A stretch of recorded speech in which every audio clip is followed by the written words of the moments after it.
again and knocked at the door with my foot. An eternity seemed to pass until about 1 a.m, when night watchman George Olney walked by on his rounds and asked Margaret what the commotion was about. He thought her story odd and pounded on the door, calling to Ma as he did so. The storefront remained dark and silent. The noise in the street had now attracted the attention of John Murray, a pawnbroker who lived next door. Appraised of the situation, he hopped a wall into the Ma's back garden and saw a light flickering in an upstairs window. He entered through the shop's back door. "Ma," he called. "Ma, your shutters aren't fastened." Silence.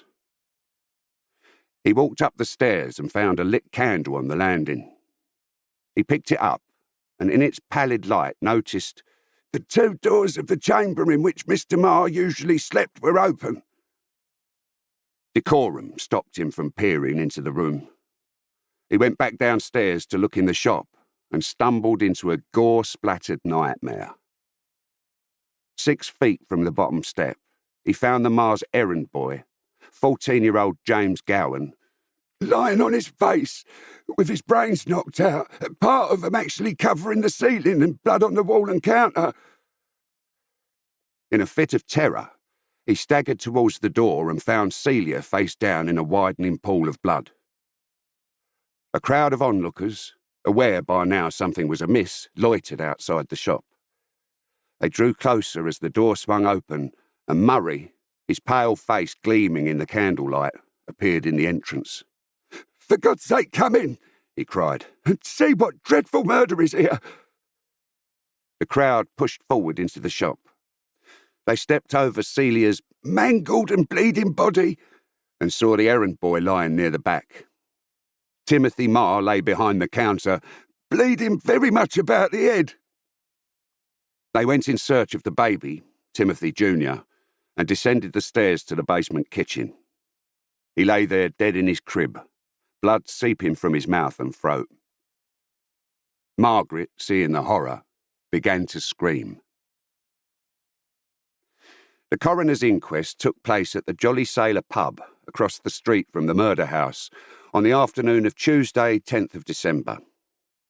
Surgeon William Salter, having examined the bodies, testified as to his findings and detailed a savagery that went far beyond initial newspaper reports. Timothy Ma the Younger had the left external artery of the neck entirely divided. From the left side of the mouth, across the artery, the wound was at least 3 inches long. There were several marks of violence on the left side of the face. Cecilia Ma, the wife, had the left side of the cranium fractured and the temple bone totally destroyed. Timothy Ma the Elder had his nose broken. The occipital bone was fractured, and the mark of a violent blow was over the right eye. James Gowan, the apprentice boy, had several contusions on the forehead and nose. The occipital bones were shattered dreadfully, and the brains were partly protruded and partly scattered about. Margaret Jewell, asked to recount that awful evening, was so much convulsed by her feelings that she fainted away, and every effort to restore her was used for a considerable time without effect. She was not examined further. The jury, having visited the murder scene, viewed the bodies and listened to the testimony of watchman George Olney and neighbour John Murray, returned a verdict of wilful murder against some persons unknown. The inquest did nothing to elucidate the who and why, but the crime was not without its clues. The killer or killers left in the house a bloody 8-pound ship carpenter's maul, a hammer-like tool with the head rounded at one end for pounding in ship bolts and sharpened to a point at the other for driving the bolt deeper beneath the surface of the wood. A 20-inch iron-ripping chisel was also found in one of the bedrooms, but it was clean. An immense crowd showed up for the Ma family funeral at St. George in the East on Sunday, 15th of December.